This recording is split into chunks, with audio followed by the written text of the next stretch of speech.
তো? হ্যাঁ শোনো না,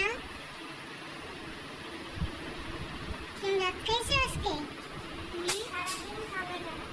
পিকু শোনা, ডুগডুগি খাইবা? ডুগডুগি? পিকু তুমি কি খেতে চাও মাইনা?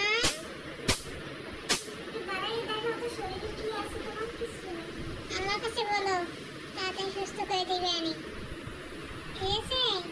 পিকু রে, এই যে শোনা, এই তো বাচ্চা।